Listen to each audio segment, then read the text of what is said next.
Good morning. Let's continue with the same chapter, that is cost of capital.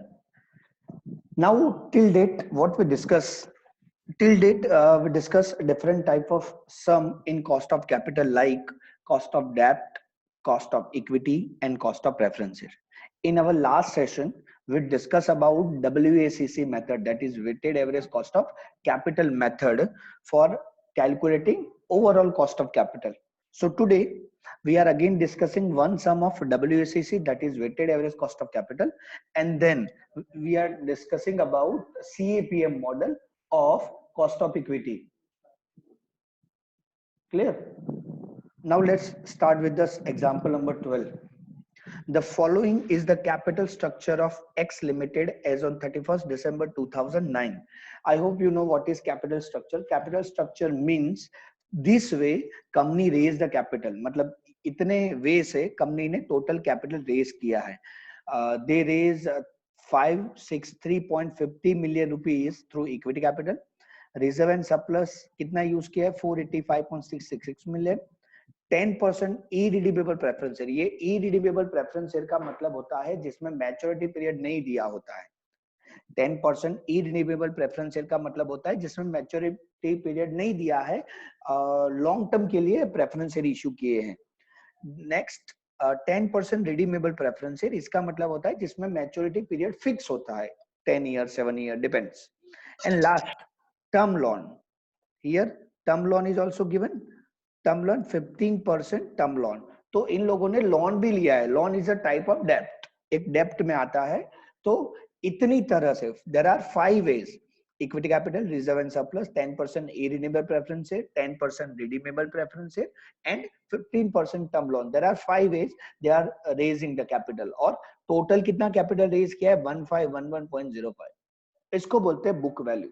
ये कितना पैसा raise किया, ये जो दिया है आपको बुक वैल्यू दिया है. ठीक है, नहीं बोला होता है, जो दिया होता है वो बुक वैल्यू होता है, क्योंकि अगर मार्केट वैल्यू दिया होता तो आपको क्लियरली बोला होता कि this is the market value of this equity share and all. So this is our book value. Now let's calculate the sum. I hope you know WACC में हम क्या करते हैं. पहले हम स्मॉल स्मॉल सम करते हैं, जैसे कि कॉस्ट ऑफ डेब्ट, cost of equity, cost of preference share, ऐसे स्मॉल स्मॉल सम करते हैं अलग अलग सेपरेटली. देन लास्ट में उसको वेट के साथ मल्टीप्लाई करके हम weighted average cost of capital गिनते हैं. ठीक है, सम को पढ़ते जाते हैं और कैलकुलेशन करते जाते हैं. The currently the share of the company is currently, ये शेयर की मतलब किसकी बात है? Equity capital. The shares of the company is currently selling for rupees 36. The shares of the company is currently selling for rupees 36. That is equity share, equity capital. ठीक है, कितने में करंटली सेल हो रहा है? 36. करंटली सेल होने का मतलब होता है ये उसका प्रेजेंट वैल्यू है 36. ध्यान से याद रखना, क्योंकि मैंने यहाँ पर नहीं लिखा है, नेक्स्ट स्लाइड में लिखा है, बिल्कुल मत जाना. तो the shares of the company is currently selling for rupees 36. That is your present value of equity share. तो P0 is equal to 36. The expected dividend next year, I hope you know, dividend next year. Next year के dividend को बोलते हैं D1. क्या बोलते हैं? D1. तो what is your D1? D1 is equal to 3.60. Present value दिया है 36. D1 is equal to 3.60 per share and anticipated to be growing at 8% indefinitely. Indefinitely का मतलब होता है infinitive. कितने परसेंट से ग्रो कर रहा है? 8% से. अगेन आई एम रिपीटिंग, ये ग्रोथ कर रहा है मतलब जी दिया है आपको. इक्विटी देखो, पहला जो पोर्शन है ये सब में आपको कॉस्ट ऑफ इक्विटी गिनना है कि क्या क्या दिया है. The shares of the company is currently selling for rupees 36. That is your present value. The expected dividend next year, next year का डिविडेंड दिया है, तो नेक्स्ट ईयर के डिविडेंड को हम क्या बोलते हैं? D1. कितना दिया है? D1 3.60 and growing at a rate of 8%. growing का मतलब होता है this is your growth rate. ठीक है, नाउ नेक्स्ट क्या है? The redeemable preference share. अभी रिडीमेबल प्रेफरेंस शेयर आ गया, तो पहले ये इक्विटी शेयर का सम कर दे. पहले 4 लाइन जो है वो इक्विटी शेयर के लिए दिया है. ठीक है, now let's calculate cost of equity first. देखो यहाँ पे है लेफ्ट हैंड साइड सॉल्यूशन, ये रहा. What is your present value? 36. देखो यहाँ पर दिया है present value is 36. next year dividend, that is D1 is equal to 3.60 और growth rate कितना है? 8. देखो D1 is equal to 3.60 and growth rate is 8%. तो सब कुछ दिया है, सिर्फ आपको कॉस्ट ऑफ इक्विटी के फॉर्मूला में रखना है. What is the formula of cost of equity? KE is equal to D1, that is dividend 1 divided by present value plus G. Clear? Now what is dividend 1? Dividend 1 is equal to 3.60, present value 36 plus G. What is G? 0.08, 8%, that is 0.08. So 3.60 divided by 36 करते हैं तो 0.10 आता है. 0.10 plus 0.08, that is 0.18. ये आपका cost of equity है. अगर percentage में चाहिए तो 18%. Simple. This way, in this sum already dividend 1 D1 pre-zero, that is present value, and growth rate is given, so you have to just put all value in your formula. Simple. You can easily calculate the cost of equity. This type of sum we already calculated many times, so I hope you understand easily. Now second sum, let's continue the same sum. The redeemable preference share. अभी आपको ये जानते हैं redeemable preference share कौन सा है? ये वाला कितने परसेंट का है? 10% रिडीमेबल. आपको पता है 10% रिडीमेबल प्रेफरेंस शेयर. ये 10% प्रेफरेंस शेयर का मतलब होता है 10% डिविडेंड. प्रेफरेंस शेयर में डिविडेंड आता है, ठीक है ना? प्रेफरेंस शेयर में क्या आता है? डिविडेंड आता है. तो ऑलरेडी बोल दिया है 10% रिडीमेबल प्रेफरेंस शेयर, मतलब ये प्रेफरेंस शेयर जो है रिडीमेबल वो कितने परसेंट का है? 10% का. ये 10% का मतलब होता है डिविडेंड 10% है. देखो यहाँ पे है कितना डिविडेंड है रिडीमेबल. यहाँ पर रिडीमेबल का कैलकुलेशन, डिविडेंड कितने परसेंट है? 10% है ना. आगे चलो सम को पढ़ते हैं. The redeemable preference share were issued on 1st January 2003 with a 12-year maturity period.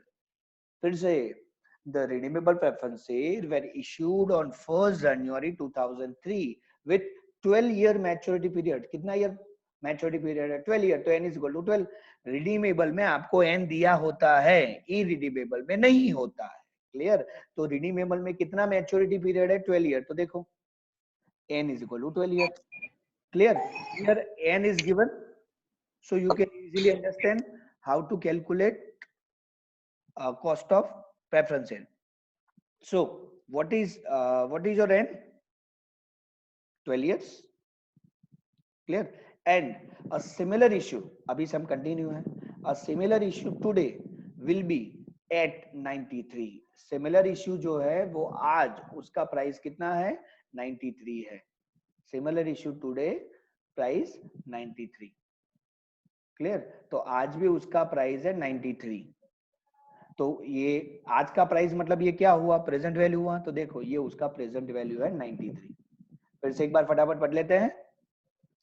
The redeemable preference share were issued on 1st January 2003 with a 12-year maturity. तो n is equal to 12.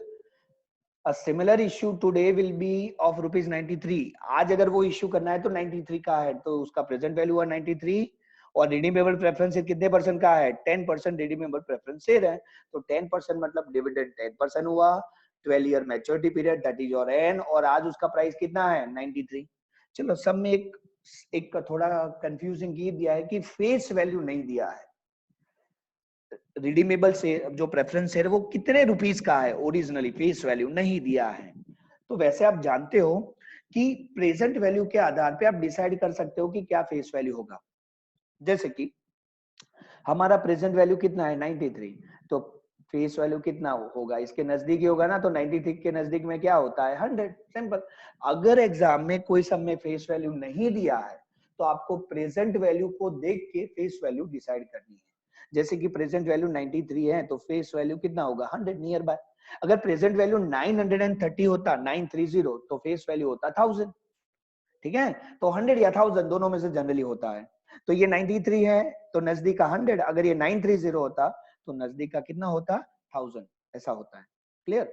चलो ये renewable preference share है. कौन से है? Preference share. तो अभी हम गिनते हैं cost of preference share, KP कैसे गिनते हैं. प्रेफरेंस शेयर है तो केपी आएगा ना, कॉस्ट ऑफ प्रेफरेंस शेयर. चलो एन दिया है ना सम में, कितने ईयर दिया है? 12. तो ये बड़ा वाला फॉर्मूला आएगा. क्या फॉर्मूला आएगा? एन दिया है तो d plus m minus p divided by n, m plus p divided by 2. Now what is d? Dividend 10% दिया है ना redeemable. 10% redeemable preference share. So 10% is your dividend.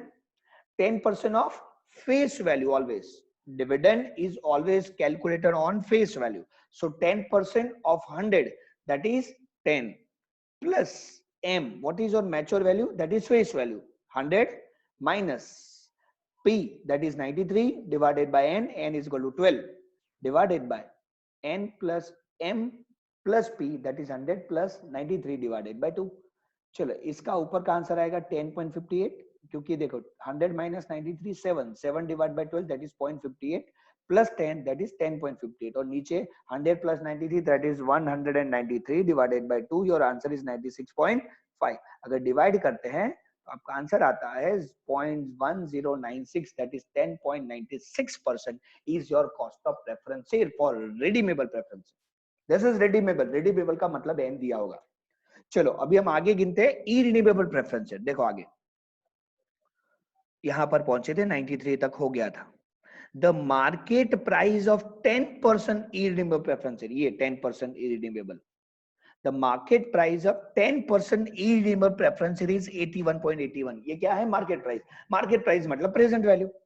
देखो कितना है dividend? 10% irredeemable preference share. Irredeemable यहां पर लिखा है 10% इरिडीमेबल प्रेफरेंस शेयर, मतलब दैट इज योर डिविडेंड. और उसका प्रेजेंट वैल्यू कितना है? 81.81. Clear?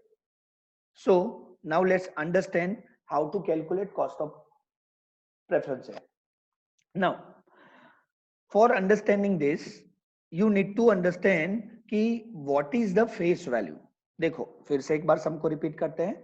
The market price of 10% irredeemable preference share, तो डिविडेंड 10% हुआ, वैसे यहां पर दिया है 10% इरिडीमेबल दिया है ना, और उसका मार्केट प्राइस कितना है? 81.81. इतना ही सम दिया है. देखो आगे का सम चेंज हो गया. The company had raise the term loan, आगे तो चेंज हो गया ना. तो यहां तक ही है, दो चीज दी है, एक डिविडेंड दिया है और एक प्रेजेंट वैल्यू दिया है 81.81. वैसे ये इरिडीमेबल प्रेफरेंस है, इसमें कभी एन दिया होता नहीं है. सिर्फ दो चीज दी होगी, डिविडेंड, कितना डिविडेंड है? 10%, और उसका मार्केट प्राइस कितना है? Present value 81.81. चलो अगर प्रेजेंट वैल्यू 81.81 है तो फेस वैल्यू कितना होगा? 100 ना. 81 के नजदीक में क्या आता है? 100, थोड़ी 1000 आएगा. ठीक है. तो अगर मार्केट वैल्यू 93, 95, 80, 85 ऐसा हो तो प्रेजेंट वैल्यू फेस वैल्यू 100 होता है. अगर प्रेजेंट वैल्यू 80, 85 या 90, 95 ऐसा हो तो फेस वैल्यू कितना होगा? 100 उसके नजदीक में. लेकिन अगर मार्केट वैल्यू 990, 900, 930 तो आपका फेस वैल्यू होगा 1000. ठीक है, ऐसा आपको अज्यूम कर लेना है. चलो अभी इरिडीमेबल प्रेफरेंस शेयर में कभी एन नहीं होता है. तो एन नहीं होता है तो ये भी प्रेफरेंस शेयर ही है. तो कॉस्ट ऑफ प्रेफरेंस शेयर का सिंपल फॉर्मूला है D divided by P0. Simple. देखो अगर एन दिया है तो ये बड़ा वाला फॉर्मूला आएगा कॉस्ट ऑफ प्रेफरेंस शेयर का, लेकिन एन नहीं दिया है तो simple formula D divided by present value. What is D? 10% of face value, that is 10 divided by present value 81.81. so your cost of preference share is equal to 0.1222. अगर percentage में चाहिए तो 12.22% is your cost of preference share for irredeemable preference share. Clear? So this way you can calculate cost of equity, cost of preference share for redeemable, cost of preference share for irredeemable. redeemable और irredeemable का एक ही difference है. redeemable में आपको N दिया होगा, irredeemable में N नहीं दिया होगा, तो फॉर्मूला चेंज हो जाएगा. क्लियर? चलो अभी सबको आगे कंटिन्यू करते हैं. देखो हमने इक्विटी का कॉस्ट गिन लिया, हमने इरिडीमेबल का कॉस्ट गिन दिया, हमने रिडीमेबल का भी गिन दिया. ये तीनों का हमने कॉस्ट गिन दिया. अभी लोन की बारी है. देखो आगे द कंपनी हैड रेज, चलो कितने परसेंट का लोन है? 15% term loan. Do you know what is 15% term loan? 15% term loan का मतलब होता है कंपनी ने 15% से लोन लिया था, मतलब ये 15% कॉस्ट ऑफ लोन ही है. लोन के मामले में हमको कभी कॉस्ट गिनने की जरूरत नहीं पड़ती है. सपोज आपने कोई बैंक से 15% से लोन लिया है, 15% इंटरेस्ट रेट से लोन लिया है, तो आपका कॉस्ट कितना? 15% ही ना. तो कभी लोन के लिए गिनने की जरूरत नहीं पड़ती है. ये आपका कॉस्ट है 15% लोन का. लेकिन कुछ दिया हो तो आपको पढ़ना पड़ेगा. कुछ नहीं बोला हो एग्जाम में तो आपका लोन का कॉस्ट ऑफ लोन कितना होगा? 15%. गिनने की जरूरत नहीं है, कभी भी दिया है और कभी गिना भी नहीं जाता है. ठीक है, लेकिन यहाँ पे कुछ दिया है. देखो a company had raise the term loan from IDBI in 1993 में ये टर्म लोन लिया था. A similar loan will cost 10% today. अभी ध्यान से देखो, एक और परसेंटेज दिया है. क्या बोल रहा है? अगर ये लोन आज लेना है तो आपको कितने परसेंट से मिलेगा? 10%. देखो, आपने टर्म लोन जो लिया था 1993 में, वो 15% से है. अगर कुछ नहीं बोला होता, ये नीचे वाला कुछ नहीं बोला होता, तो आपका 15% कॉस्ट ऑफ लोन होता. लेकिन यहाँ पे बोला है नीचे देखो कि सेम लोन अभी कितने में मिलेगा? 10%. तो भाई कॉस्ट ऑफ लोन 10% लेना है, 15% नहीं लेना है. फिर से एक बार बता दूं, अगर ये नीचे वाला सेंटेंस नहीं दिया होता कि आज का कॉस्ट 10% है, तो आपको कॉस्ट ऑफ लोन कितना लेना पड़ता? 15%, 0.15. लेकिन यहाँ पे बोला है कि सेम लोन अगर आपको चाहिए तो 10% मिलेगा आज. तो भाई आज मिलेगा तो आज ही का वैल्यू लेना चाहिए ना. तो आपको कॉस्ट ऑफ लोन कितना लेना है? 10%. क्लियर? चलो आगे सम पढ़ते हैं. Assume an average tax rate 35%. Tax rate की कोई जरूरत नहीं है क्योंकि यहाँ पे कॉस्ट ऑफ डेब्ट मतलब कॉस्ट ऑफ डिबेंचर नहीं है. Calculate the weighted average cost of capital for the company using book value weight. Book value तो ये जो दिया है ना, ये बुक वैल्यू है. ये जो वैल्यूज दी है यहाँ पर, इक्विटी रिजर्व, ये बुक वैल्यू है. ठीक है. चलो अभी आपको एक कंफ्यूजन हो सकता है अभी जो मैं समझाने जा रहा हूँ उसमें, तो थोड़ा ध्यान देना. चलो हमने इक्विटी कैपिटल तो कॉस्ट ऑफ इक्विटी गिन दिया. यस. हमने 10% इरिडीमेबल प्रेफरेंस शेयर का भी कॉस्ट गिना. यस. 10% रिडीमेबल का भी गिन दिया. और टर्म लोन का कॉस्ट कितना हुआ? 10%. लेकिन हमने रिजर्व एंड सरप्लस का नहीं गिना कॉस्ट कितना है. Now look at the sum that we discuss in last lecture. हमने लास्ट टाइम एक सम डिस्कस किया था, उसको थोड़ा डिस्कस करते हैं यहाँ पर. आपको पता है ये एग्जाम्पल नंबर 7 जो हमने डिस्कस किया था, उसमें यहां पे एक चीज दी है. देखो, the firm ordinary share is currently selling for ₹150. आपको दो प्रेजेंट वैल्यू दी थी, एक 150 और एक नीचे नई प्रेजेंट वैल्यू दी थी 140 माइनस ₹5 कॉस्ट, दैट इज 140. अगर आपको लास्ट लेक्चर का याद है तो लास्ट लेक्चर में दो प्रेजेंट वैल्यू दी थी कॉस्ट ऑफ इक्विटी में. कॉस्ट ऑफ इक्विटी में एक 150 पुरानी प्रेजेंट वैल्यू थी और ये 140 जो नीचे है 145 माइनस ₹5 कॉस्ट, ये पुरानी प्रेजेंट वैल्यू है. तो दो प्रेजेंट वैल्यू दी थी, एक पुरानी 150, नई 140. तो हमने क्या किया था पता है? वो सब में हमने जब कॉस्ट ऑफ रिजर्व गिना, यहाँ पे देखो cost of reserve and cost of equity, जब हमने कॉस्ट ऑफ रिजर्व गिना तो हमने पुरानी प्रेजेंट वैल्यू ली थी. अगर सब में पुरानी प्रेजेंट वैल्यू दी है और नई प्रेजेंट वैल्यू दी है, याद रखना, तो पुरानी प्रेजेंट वैल्यू लेके कॉस्ट ऑफ इक्विटी का ही फॉर्मूला है. पुरानी प्रेजेंट वैल्यू लेके कॉस्ट ऑफ रिजर्व गिना है और सेम टू सेम सम नई प्रेजेंट वैल्यू लेके कॉस्ट ऑफ इक्विटी गिनना है. अगेन आई एम रिपीटिंग, अगर सम में दो प्रेजेंट वैल्यू दी है तो एक पुरानी दी है एक नई, तो पुरानी प्रेजेंट वैल्यू लेके आप कॉस्ट ऑफ रिजर्व गिनो, जैसे कि यहाँ पे 150, और नई प्रेजेंट वैल्यू लेके आप कॉस्ट ऑफ इक्विटी गिनो. लेकिन हमारे सम में अभी हम जो सम कर रहे हैं उसमें एक ही प्रेजेंट वैल्यू दी है कॉस्ट ऑफ इक्विटी में. कितनी? 36. एक ही दी है, ये रही 36 कॉस्ट ऑफ इक्विटी में. तो एक ही प्रेजेंट वैल्यू दी है तो दो बार गिनने की जरूरत नहीं है. आपकी जो कॉस्ट ऑफ इक्विटी है, अगर एक ही प्रेजेंट वैल्यू दी है तो आपकी जो कॉस्ट ऑफ इक्विटी है वही आपकी कॉस्ट ऑफ रिजर्व हो जाएगी. मतलब ये रिजर्व एंड सरप्लस के लिए कॉस्ट गिनने की जरूरत नहीं है. जो कॉस्ट ऑफ इक्विटी है वही कॉस्ट ऑफ रिजर्व हो जाएगा. फिर से एक बार समझा देते हैं फटाफट. अगर सम में पुरानी प्रेजेंट वैल्यू या नई प्रेजेंट वैल्यू दी है इक्विटी में, तो पुरानी प्रेजेंट वैल्यू लेके कॉस्ट ऑफ रिजर्व गिनते हैं और नई प्रेजेंट वैल्यू लेके कॉस्ट ऑफ इक्विटी गिनते हैं. लेकिन सम में एक ही प्रेजेंट वैल्यू दी है तो जो हमने कॉस्ट ऑफ इक्विटी गिना वही कॉस्ट ऑफ रिजर्व आएगा. दो बार गिनने की जरूरत नहीं है. ठीक है. चलो अभी हम weighted average cost of capital गिनते हैं. ये फॉर्मूला बुक वैल्यू मेथड से WACC कैलकुलेट करते फाइनल. चलो हमारे पास क्या है? Equity capital reserve 10% irredeemable preference share, 10% redeemable preference share and 15% loan. देखो यहाँ ये बुक वैल्यू, तो ये बुक वैल्यू कहां से लिया है? ये सब में से ये रहा 563.50, इक्विटी कैपिटल 485.66, 56 28.80. ठीक है ना? 28.18 है, 377.71 ये बुक वैल्यू सब में दिया है। और इसका टोटल कितना होता है 1511.05। टोटल आपने इतना बुक वैल्यू इतना पैसा आपने रेज किया है और ये बुक वैल्यू है। चलो हमको weighted average cost of capital गिनना है, तो पहले कॉस्ट लिख देते हैं हर एक का।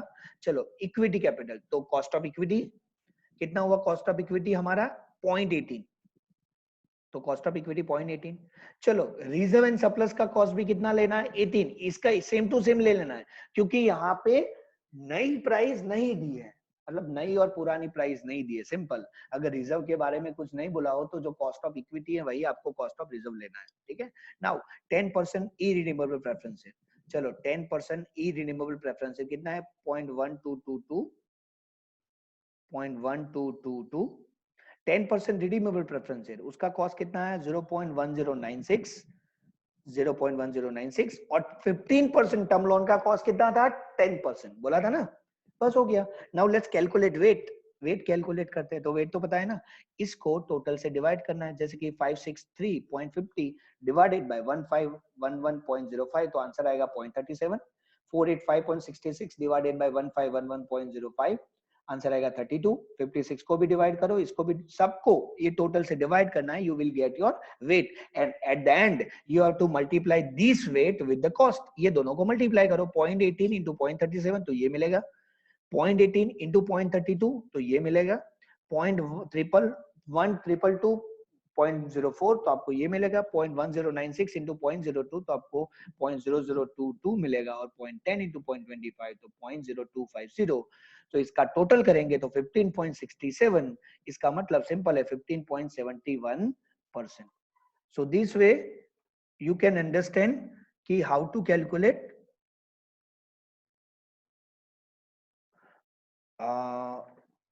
cost of equity or weighted average cost of capital by using WACC method. Clear? So if you have query, I give your answer of query at the end of this lecture. So be patient. Now till date we calculated cost of overall cost of capital by using weighted average cost of capital हमने समझा। अभी हम जो समझने जा रहे हैं वो है CAPM मॉडल, जिसको बोलते हैं कैपिटल एसेट्स प्राइसिंग मॉडल, इसको बोलते हैं कैपिटल एसेट्स प्राइसिंग मॉडल। अभी ये कैपिटल एसेट्स प्राइसिंग मॉडल क्या है पहले तो, ठीक है, ये समझ लेते हैं। तो ये क्या है, हमने ये, आई hope you remember what is केई। ये क्या है केई? कॉस्ट ऑफ इक्विटी गिनने का फॉर्मूला है, ये सुनो, केई क्या है? कॉस्ट ऑफ इक्विटी गिनने का फॉर्मूला है। तो ये कॉस्ट ऑफ इक्विटी गिनने का फॉर्मूला जो है K is equal to dividend 1 divided by P0 plus G, या सुनो, ये फॉर्मूला है।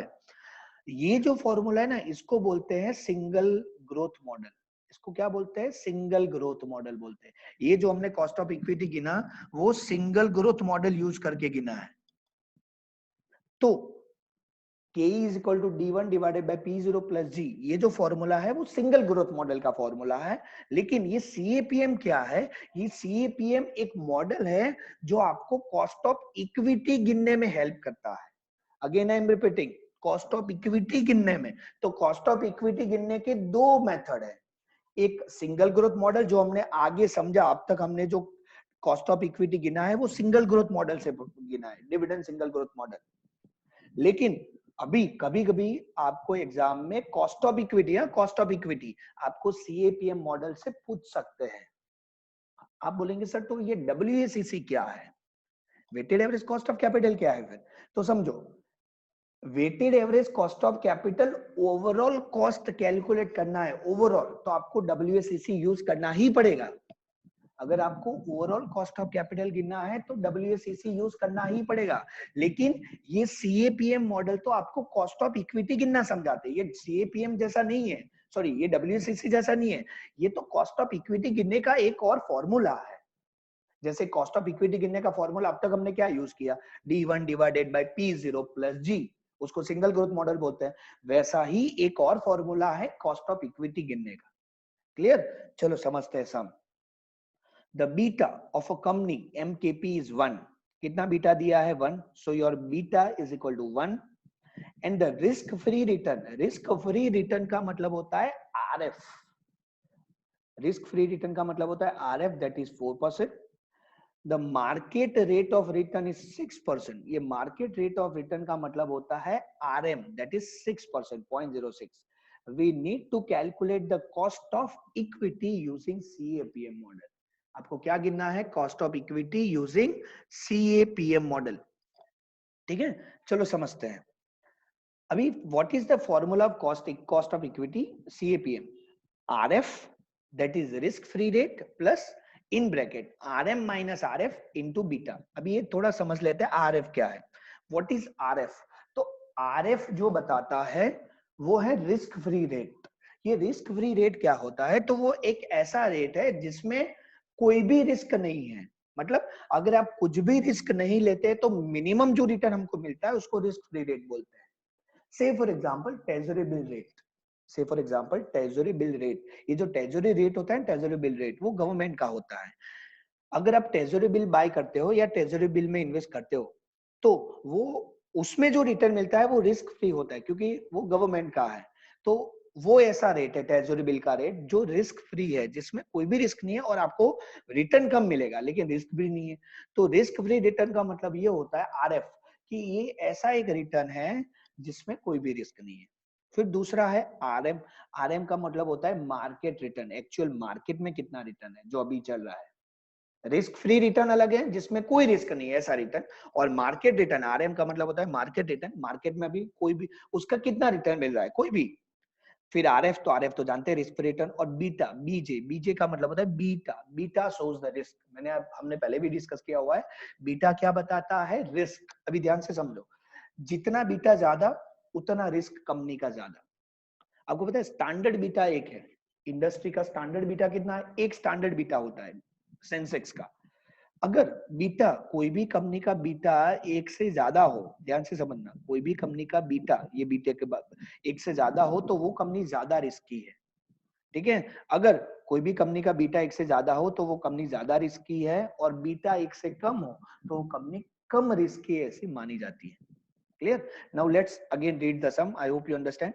The beta of the company MKP is 1, so your beta is equal to 1, and the risk-free return is 4%. Though risk-free return, that is RF, is equal to 4%. 4%, that is 0.04.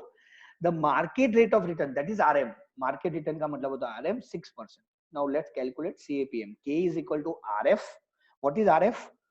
4%, 0.04, plus RM. RM is equal to 0.06. Minus RF, that is 0.04 into beta. You have to just put the value in the formula, simple. So now 0.06 minus 0.04, that is 0.02 into 1, that is 0.02 plus 0.04. So your answer is 0.06, that is 6% is your cost of equity using CAPM model. ठीक है, एक और सम करते हैं CAPM का. Example number 2.